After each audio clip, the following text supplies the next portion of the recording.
Back in October, my emails started filling up with requests for help, and I was kind of ignoring it for a while. But then I felt there was a particular one requesting GPs, and so I contacted them about it and sort of started exploring the idea. And to be honest, at first I said no, because I really thought they hadn't thought it through and it was highly dangerous what they were proposing. But then over the next couple of days, I really felt that I was supposed to go and that God was asking me to go. So I signed up as a staff health manager for a large organisation covering all of their staff in Sierra Leone. I was out there for about 9 weeks, which was really during the peak of the epidemic. A large part of my job was sort of making evacuation plans and strategies and identifying the health facilities that were available.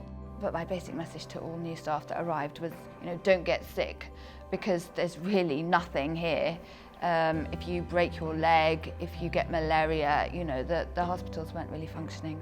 I had one of our NHS staff fever and vomiting and diarrhea. And it's like, okay, do I keep him in his hotel room, or do I transfer him to the Ebola treatment centre in the Ebola ambulance, which I hope has been cleaned properly? Because the risk of him getting Ebola along the way or by being there is not that insignificant. So yeah, it was just needed God's wisdom in everything, really. Going into December, when the cases were going up and up and up, and they were focused in Freetown, and at one point there were about 100 new cases per day, and they were doing house searches around us, finding dead bodies.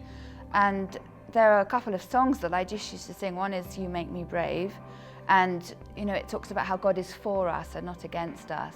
And the other one is "God, I look to you and I won't be overwhelmed." And there's a passage in Hebrews that talks about how Jesus sets us free from the fear of death.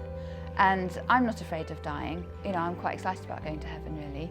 And so you just have to sort of get that right in yourself before you go, because people were saying to me, oh, well, God will look after you. But I knew that there were Christian doctors out there who were dying. In fact, some of the most senior doctors in the country, who were amazing Christians, died during the weeks that I was there. So just the fact that you're a Christian doesn't mean you're not going to die.